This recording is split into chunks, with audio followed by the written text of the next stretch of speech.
Then one of the 12, the man called Judas Iscariot, went to the chief priests and said, "What are you prepared to give me if I hand him over to you?"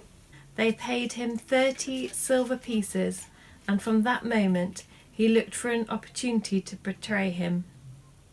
Now, on the first day of unleavened bread, the disciples came to Jesus to say, "Where do you want us to make the preparations for you to eat the Passover?"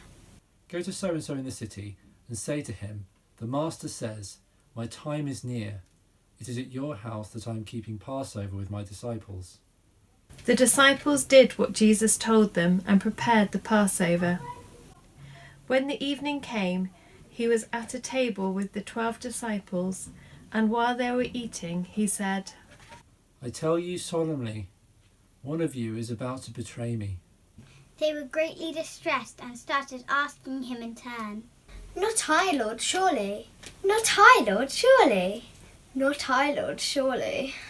"Someone who has dipped his hand into the dish with me will betray me.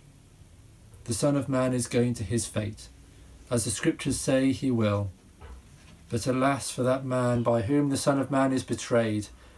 Better for that man if he had never been born." Judas, who was to betray him, asked him in turn, "Not I, Rabbi, surely." "They are your own words." Now, as they were eating, Jesus took some bread, and when he said the blessing, he broke it and gave it to the disciples and said, "Take and eat. This is my body." Then he took a cup, and when he had given thanks, he gave it to them, saying, "Drink all of you from this, for this is my blood, the blood of the covenant, which is to be poured out for the many for the forgiveness of sins. From now on, I tell you, I shall not drink wine until the day I drink the new wine with you in the kingdom of my Father."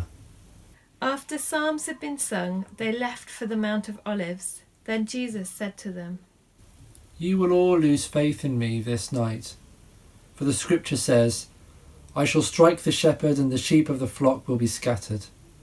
But after my resurrection, I shall go before you to Galilee."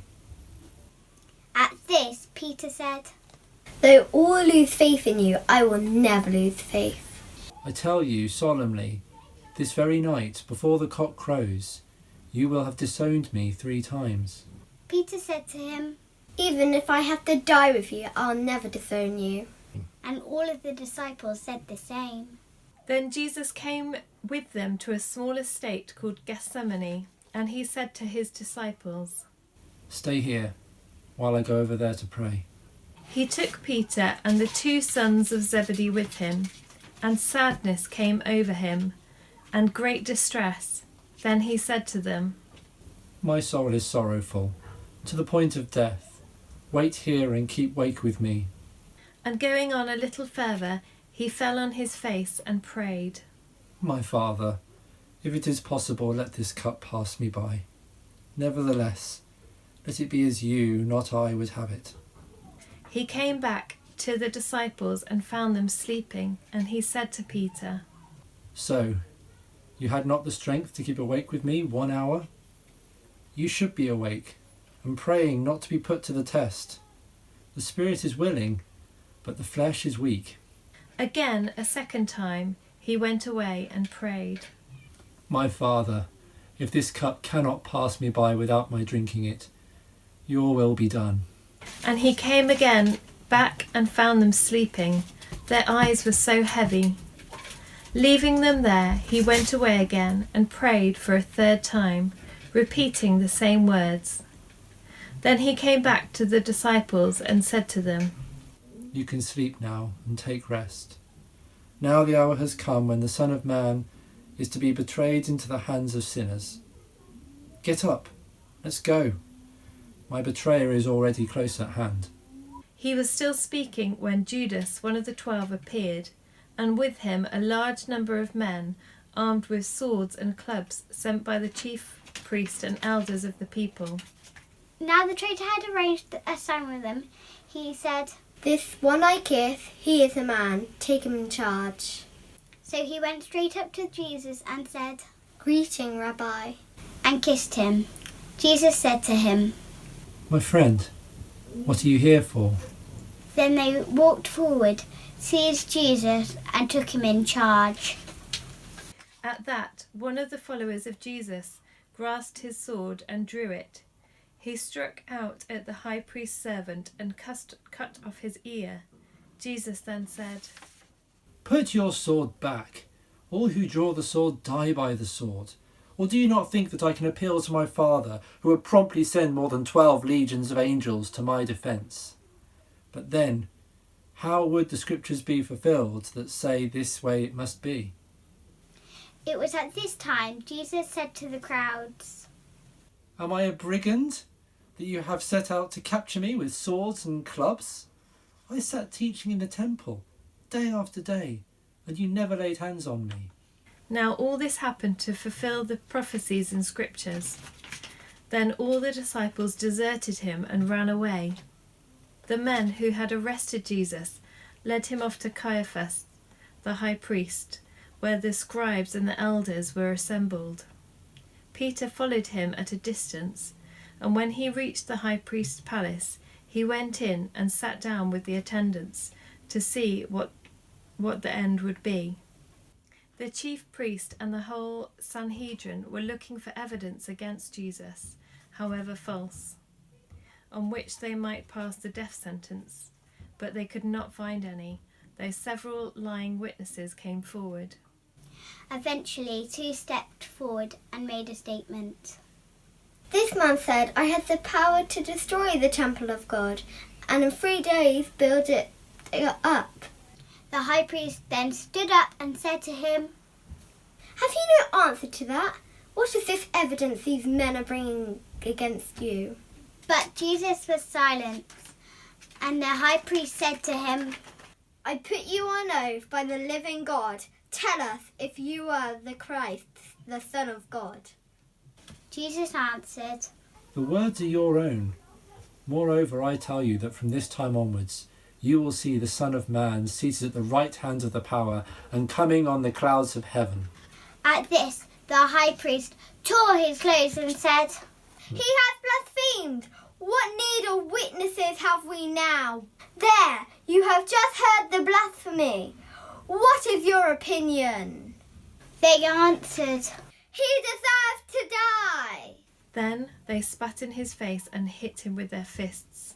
Others said as they struck him, "Play the prophet Christ. Who hit you then?" Meanwhile, Peter was sitting outside in the courtyard, and a servant girl came up to him and said, "You too were with Jesus Christ, the Galilean." but he denied it in front of them all, saying, "I don't know what you're talking about." When he went out to the gateway, another servant girl saw him and said to the people there, "This man was with Jesus the Nazarene." and again with an oath he denied it. "I do not know the man." A little later the bystander came up and said to Peter, "You're one of them for sure. Your accent gives it away."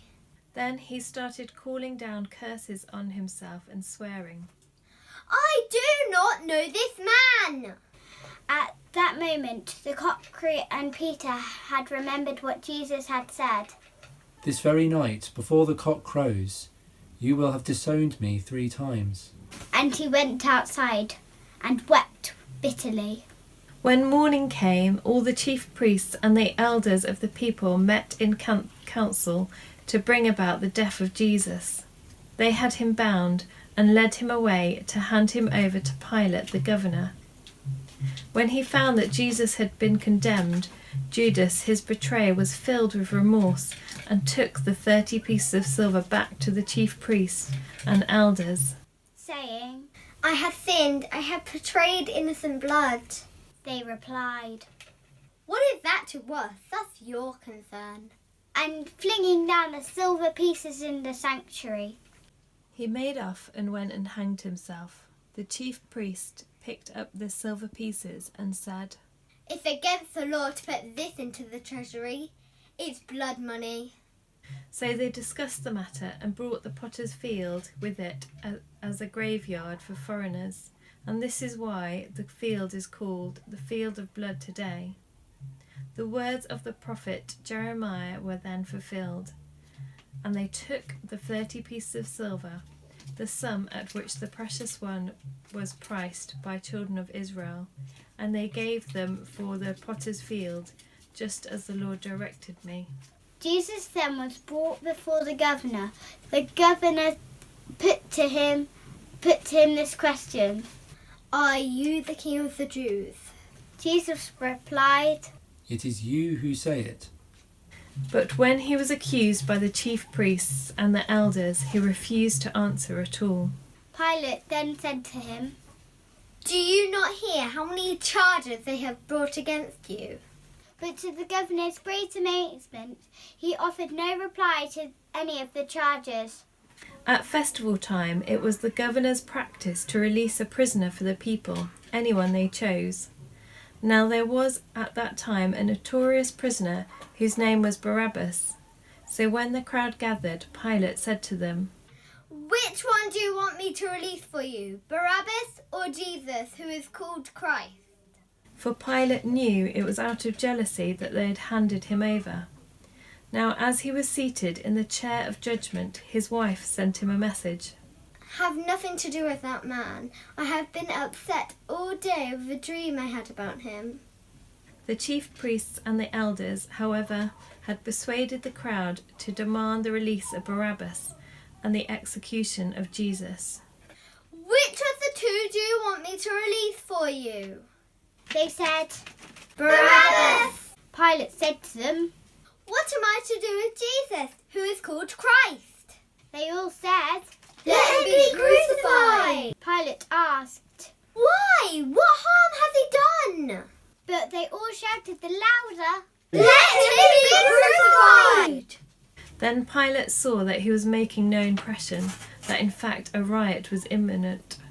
So he took some water, washed his hands in front of the crowd, and said, I am innocent of this man's blood. It is your concern. and the people, to a man, shouted back. His blood be on us and on our children. Then he released Barabbas for them. He ordered Jesus to be first scourged and then handed over to be crucified. The governor's soldiers took Jesus with them into the praetorium and collected the whole cohort around him.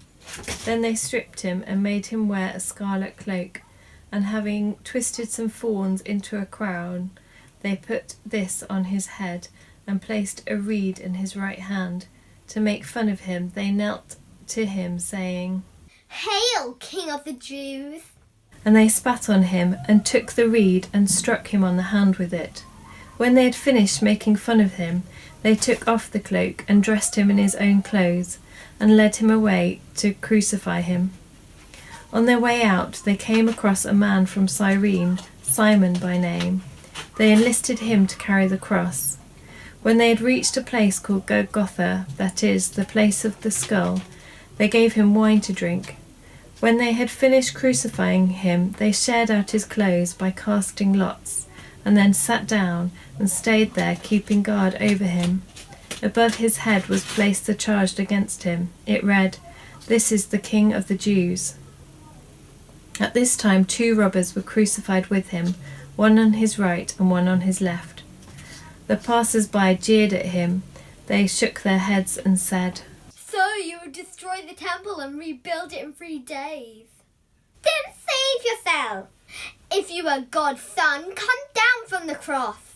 The chief priests with the scribes and elders both mocked him in the same way, saying, He saved others, he cannot save himself. If he is King of Israel, let him come down from the cross now, and we'll believe in him. He put his trust in God, now let God rescue him if he wants to. So he did say, I am the Son of God. Even the robbers who were crucified with him mocked him in the same way. From the 6th hour there was darkness all over the land until the 9th hour. And about the 9th hour Jesus cried out in a loud voice, Eli, Eli, lama sabachthani. that is, My God, why have you forsaken me? When some of those who stood there heard this, they said, The man is calling Elijah!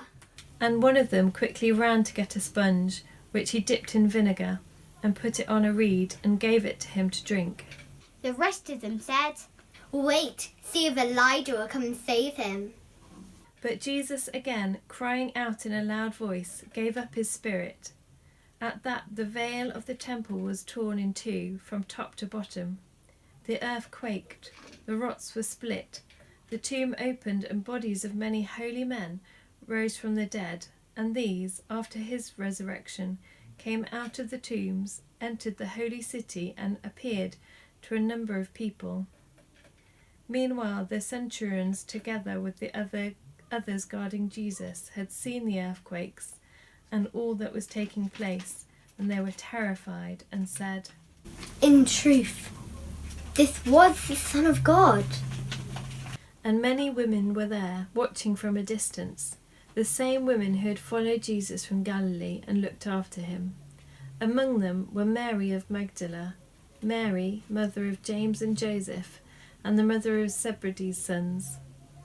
When it was the evening, there came a rich man of Arimathea called Joseph, who had himself become a disciple of Jesus. The man went to Pilate and asked for the body of Jesus. Pilate thereupon ordered it to be handed over. So Joseph took the body, wrapped it in a clean shroud, and out in his own new tomb, which he had hewn out of the rock. He then rolled a large stone across the entrance of the tomb and went away. Now Mary of Magdala and the other Mary were there, sitting opposite the sepulchre. Next day, that is, when preparation day was over, the chief priest and the Pharisees went to Pilate and said to him, Your Excellency, we recall that this impostor said, while he was still alive, After 3 days I shall rise again. Therefore, give the order to have the sepulchre kept secure until the 3rd day, for fear his disciples come and steal him away and tell the people, He is risen from the dead. This last piece of fraud would be worse than what came before. Pilate said to them, You may have your guards, go and make it as secure as you know how.